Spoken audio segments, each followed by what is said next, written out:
Salut les potes, première vidéo pour parler de la prépa. L'objectif de cette vidéo il est simple, c'est de vous expliquer la stratégie qu'on va mettre en place avec JR pour que j'arrive le plus conditionné possible. Donc je vais vous expliquer tout ça sur la route pour aller à ma séance pool 2 de la semaine. Je vous ferai probablement un petit posing là-bas, je vais vous faire un petit débrief de la séance avant qu'elle démarre, puis ensuite quelques explications de certains exercices et on sera déjà pas mal. Donc on est parti. Bon, du coup, dans un premier temps, l'idée c'est de vous expliquer un petit peu la stratégie qu'on va mettre en place avec JR pour ce début de prep. Je suis actuellement à 2400 calories, donc l'idée c'est d'être relativement agressif pour démarrer la prep. La stratégie autour de ça, c'est de se dire que en début de prep, je suis encore relativement gras, donc il y a peu de risque de perdre du muscle. J'ai aussi beaucoup d'énergie, je reviens d'un surplus où je mangeais plus de 3600 calories, donc on a quand même drop 1200 calories d'un coup. Là c'est la deuxième semaine, j'ai déjà perdu à peu près 1 kg et je tends là encore vers une perte d'environ 1 kg cette semaine. Donc c'était un peu l'idée, hein. Sur la roadmap, le but c'était de perdre environ 1 kg par semaine. L'idée du coup d'être relativement agressif au départ, c'est surtout pour éviter, pour déjà avoir de la marge de manœuvre et éviter d'avoir à être agressif quand on sera en fin de prep, quand je serai fatigué, quand il y aura beaucoup de risques de perte de muscle parce que je serai un body fat relativement bas. Donc c'est un peu la strat qu'on a décidé de mettre en place et qu'on juge probablement la plus pertinente, en tout cas dans mon cas à l'heure actuelle. On a aussi augmenté ma dépense énergétique, je suis passé d'environ 7-8K steps par jour à environ 10, voire un petit peu plus, puisque en général j'arrive assez facilement sans trop forcer à faire 11-12K steps. Donc on est au minimum 10K steps par jour.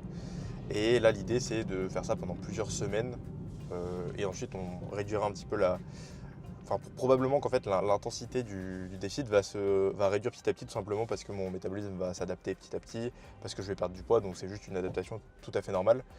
C'est possible qu'on passe une grande partie de la prep proche de cet apport calorique là, donc on verra en fonction de comment ça évolue au fur et à mesure des semaines.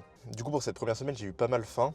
Je pense que c'est juste le fait d'avoir drop 1200 cales d'un coup qui font que ça a un peu tiré, sachant qu'aussi j'ai pris le parti de rester relativement haut en lipides, puisque du coup c'est moi qui fais ma diète moi-même.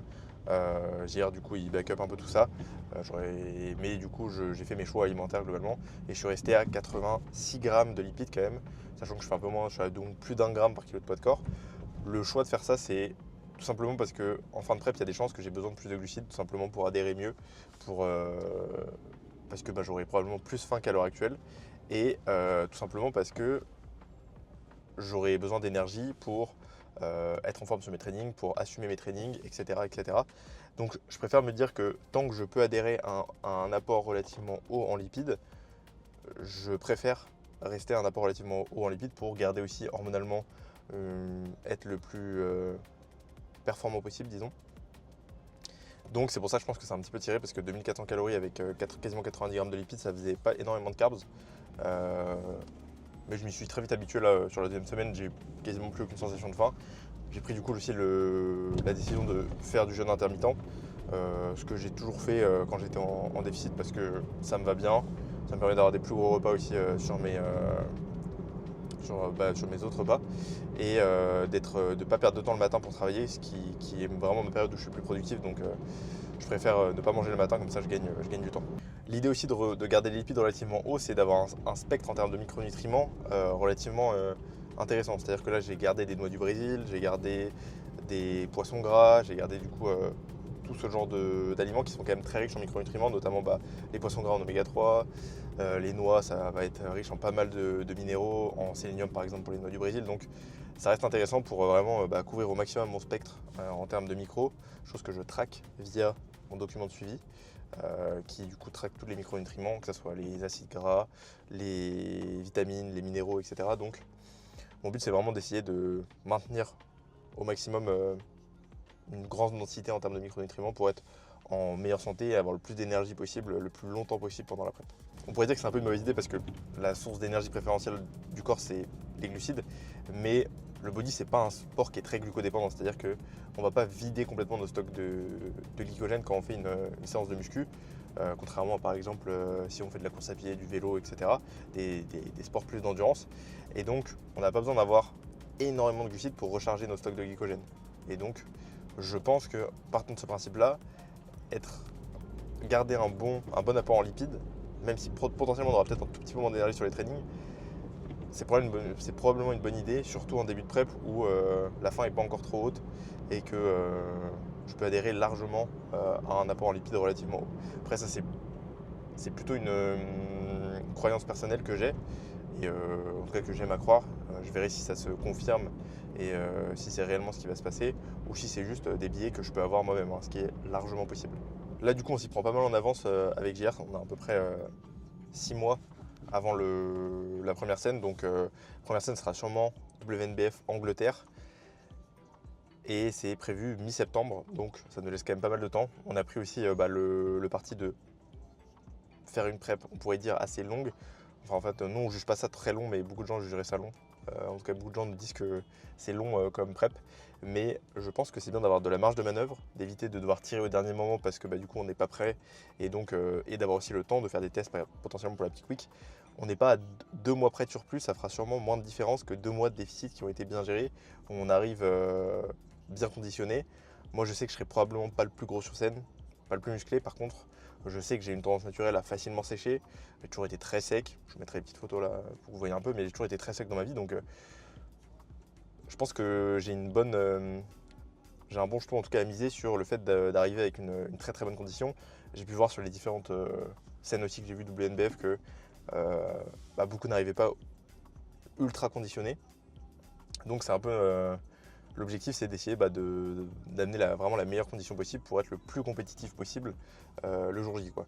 Et ça demande de potentiellement avoir le temps de le faire, ne pas se précipiter, ne pas en fin de prep devoir tirer comme des malades parce qu'on n'a pas le temps et donc potentiellement perdre du muscle, que ça soit extrêmement dur, etc. etc.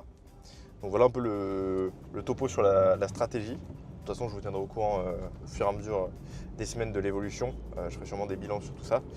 Donc voilà, mais vous avez déjà la strat globale sur ça et sur le déroulé un peu de la prep. Et là actuellement du coup je suis à peu près à 79,95 kg exactement ce matin. On a commencé, j'étais autour des 82, donc on est plutôt pas mal, ça drop bien. Et le poids estimé sur scène, il est autour de 67, on estime, donc sûrement poids taille moins 10, moins 11, parce que je fais 1m78. Donc c'est bas, hein, c'est relativement bas, mais c'est aussi, je pense, la réalité d'une première compétition de bodybuilding naturelle où on veut être ultra conditionné, c'est-à-dire avec vraiment la meilleure condition possible. Donc ouais, c'est un peu la dure réalité du body naturel, j'ai envie de dire. Et pour vous faire du coup un petit topo sur la séance que je m'apprête à aller faire, c'est ma séance pull 2. Donc dans mes séances pull, je fais les ischios parce que je m'entraîne 4 fois par semaine. Je fais push quad, pull ischio, push quad, pull ischio. Ça me permet d'avoir aussi plus de temps pour le posing, plus de temps pour d'autres projets.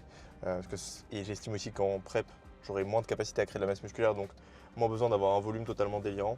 Donc c'est pour ça que je me dis que m'entraîner 4 fois, c'est potentiellement suffisant. Surtout que j'ai réussi à garder un volume relativement satisfaisant. Et en fait, j'ai fait en sorte, et je vais vous le présenter tout de suite, sur comment j'ai agencé mes séances pour pouvoir faire 4 séances en ayant un très bon volume, quoi. Ok, on est parti du coup pour le débrief de la séance, je viens de me la mettre sous le nez. J'ai fait du coup du pull-over pour commencer. Je ne l'ai pas fait en superset avec le RDL parce que le bel squat était pris, donc j'ai juste ajusté, j'ai fait les mollets à la place en superset. N'hésitez pas quand vous êtes dans vos séances, au lieu d'attendre les machines, si vous pouvez ajuster en faisant quelque chose qui ne va pas fatiguer votre exo d'après, essayez de le faire, quoi. Il y a des fois où c'est pas possible parce que forcément, imaginons que j'aurais dû faire je sais pas, le leg curl allongé avant le RDL, là ça aurait peut-être pas été très smart puisque forcément ça aurait probablement impacté mes perfs. Mais de manière générale, là les mollets ça avait aucun impact sur le reste de ma séance, donc j'ai pu les caler comme ça. Ça m'a permis quand même de gagner du temps du coup en supersettant avec le pullover. Et du coup le pullover je le place en premier tout simplement parce que le grand dorsal c'est un de mes plus gros points faibles et le fait de l'avoir en premier ça me permet d'être sûr de mettre la tension au bon endroit puisque exo d'isolation et d'avoir un maximum d'énergie du coup sur mon pullover pour progresser un maximum sur ce point faible qui est mon grand dorsal. Donc voilà pourquoi je le place très tôt dans la séance.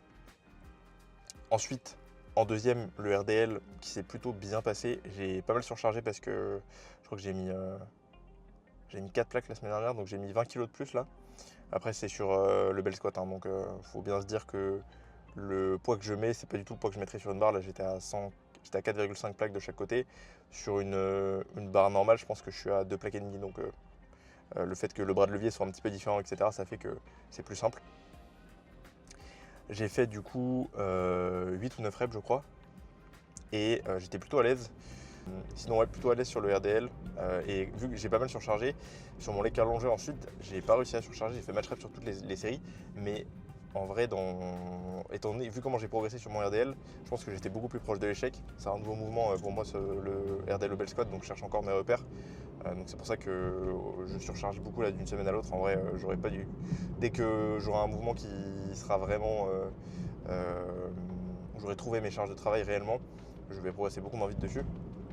Mais du coup, ça fait que sur mon leg curl allongé, le fait d'avoir fait match rep, moi je considère clairement que j'ai progressé puisque mes ischios étaient beaucoup plus fatigués que ce qu'ils avaient pu être la semaine d'avant avec le même nombre de reps, quoi. Donc voilà, ça c'est important de le prendre en compte, hein, le contexte global de la surcharge sur la séance. Ça peut expliquer le pourquoi parfois on stagne. J'ai fait du tirage vertical aussi en unilatéral pour le grand dorsal. Le point qui est assez important à prendre en compte ici, c'est de vraiment bien stabiliser la colonne. J'essaie de bien me mettre en extension thoracique et surtout de conserver mon extension thoracique et de ne pas venir chercher de la flexion à chaque fois que je tire. C'est un truc que je vois quasiment tout le temps chez les personnes qui me voient leurs vidéos. Ils ont tendance à vraiment venir fléchir la colonne en même temps que tirer. Et donc c'est pas l'idéal pour recruter au mieux le grand dorsal, puisque étant donné qu'ils sont autour des côtes, le fait de bouger la colonne, ça va faire bouger aussi les côtes, et donc il sera potentiellement moins étiré ou moins bien recruté, et on peut faire entrer en jeu d'autres groupes musculaires plus facilement. Donc avoir une colonne stable, je pense qu'on parle même de travail du dos, c'est relativement important. Ensuite j'ai fait du chest supported row. Bon, pas grand chose à dire là-dessus. Pareil ici, hein, légère extension thoracique. Je reste le plus stable possible au niveau de ma colonne. Je vois souvent des gens qui enroulent leur colonne sur ce mouvement-là. En vrai, ça n'a pas d'intérêt, hein. À moins que vous vouliez travailler vos érecteurs. C'est même sûrement délétère pour le recrutement du haut du dos, tout simplement parce que, pareil, votre cage thoracique, c'est un peu la plateforme qui permet de stabiliser vos omoplates. Donc si on veut qu'ils bougent de manière homogène et qu'on ait un maximum de protraction et de rétraction scapulaire, l'idéal c'est vraiment de garder une colonne et une cage thoracique la plus stable possible. Donc légère extension, on va chercher une protraction max, on laisse les omoplates partir, par contre on n'enroule pas la colonne. Donc ici j'ai fait 3 séries et je crois que j'ai progressé sur toutes mes séries, donc globalement la séance s'est assez bien passée, hein. Je crois que j'ai progressé partout. Le seul, c'est le début c'est le début de la nouvelle prog, donc c'est normal aussi, hein, que je progresse aussi facilement, et c'est le début du déficit, donc j'ai encore aussi beaucoup d'énergie. Donc ouais, le seul exo où j'ai match rep, c'est le leg curl longé, mais j'expliquais avant le pourquoi du comment, donc en vrai je pense que c'est plutôt ok et que je devrais progresser dans les semaines à venir dessus. Et ensuite pour terminer, j'ai fait des biceps curls à la machine NewTek. C'est un banger de zinzin. Franchement c'est un des curl pupitres que j'aime le plus, que j'ai pu utiliser. Pourtant j'ai utilisé le Prime, qui est d'ailleurs juste à côté de... je pense qu'on le verra sur la vidéo. Et en fait je l'aime pas des masses, tout simplement parce que les plate loaded sur Prime, je trouve que il faut vraiment, surtout quand on met des poids légers sur un pupitre, mais moi je mets 20 kg, hein, donc pas très lourd. Si je déséquilibre la courbe, typiquement si je mets genre 10 kg sur la contraction, je vais avoir énormément de mal à progresser, parce que c'est comme si d'un coup je prenais un énorme mur. Et la NewTek, du coup la courbe de résistance c'est très très confortable, un bon petit pic en étirement, mais pas trop non plus, pas trop de tension sur la contraction, c'est vraiment parfait. Donc du coup je les place à la fin de la séance, hein, mes biceps, puisque c'est l'un de mes plus gros points forts sur mon physique. J'aimerais bien les prioriser, je pense, à long terme, alors un peu plus, même si c'est un gros point fort. Avoir des gros bras c'est quand même vachement cool. Donc à mon avis, là c'était pas la priorité, parce que la priorité c'était clairement mon dos. Mais à terme, je pense, par pur plaisir, je pense que je rajouterai peut-être un peu plus de volume et potentiellement même un peu plus de priorisation, genre les mettre un peu plus tôt dans la séance. Je verrai, bon, on n'y est pas, hein, on a toute la prep avant à finir, mais dans les années à venir, je pense que ça sera un muscle que j'aimerais bien prioriser un peu plus.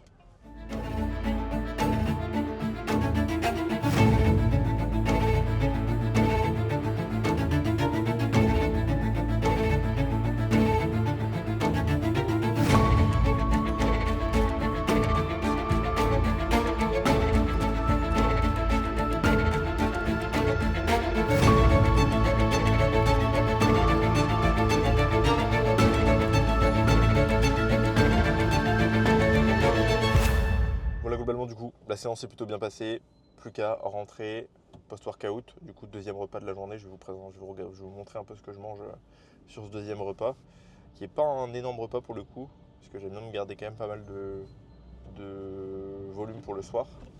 Avant d'aller me coucher, je pense que c'est là où je préfère avoir un gros repas. Surtout que j'ai beaucoup de lipides là en post-training. Pareil, hein, comme j'ai pu expliquer avant, parce que je veux quand même garder pas mal de lipides dans mon alimentation. Donc ouais, j'ai du coup 4 œufs, 100 g de cornichons, 30 g de noix du Brésil, 200 g de fruits rouges. Et je crois que c'est à peu près tout. Donc ça fait pas non plus énormément en termes de volume. Après en général ça passe bien. Je suis pas mal occupé aussi quand je rentre de la salle. Hein, j'ai pas mal de choses à faire donc je pense pas trop à manger. Donc ça passe crème. Et puis après je mange. Là il est déjà 17h quasiment. 17h20 même. Donc je mange pas longtemps après finalement mon repas du soir. Je mange à 21h donc ça passe assez bien. Retour du training, du coup repas post-entraînement, je vous montre tout ça. Du coup 4 œufs, 100 g de cornichons. Je vous mettrai de toute façon, je vous afficherai les calories probablement à l'écran. J'ai des framboises, amandes, myrtilles, donc 200 g de fruits rouges en gros, 30 g d'amandes. Et ça, j'ai tout dit. Du coup, juste petit point là-dessus, parce que vous verrez que dans le plan initial, j'ai des noix du Brésil et une banane. Bon, du coup, la banane, j'en avais plus, donc du coup, j'ai remplacé tout simplement par des fruits rouges. Et je pense que ça reste important, même en prep, de varier ses fruits et ses légumes. C'est pour ça que du coup, j'essaie d'avoir des framboises, des myrtilles, des bananes, et de varier un maximum. Et je vais essayer de le faire le plus longtemps possible dans la prep. Quand on arrive en fin de prep, forcément, ça devient plus compliqué, puisque potentiellement, on a peut-être plus de volume avec certains fruits, certains légumes, donc, et on est plus limité au niveau des calories.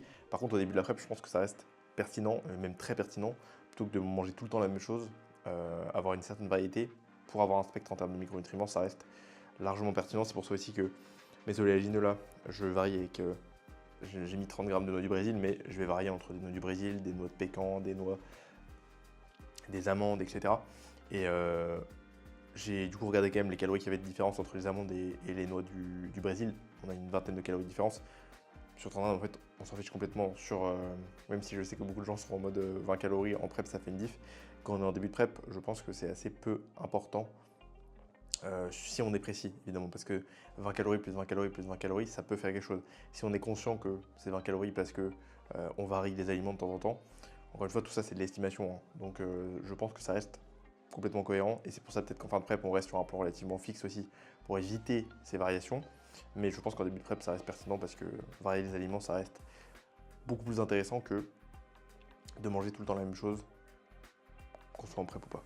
J'espère que cette vidéo vous aura plu en tout cas. Si c'est le cas, n'hésitez pas à laisser un commentaire, laisser un like et on se dit à très vite.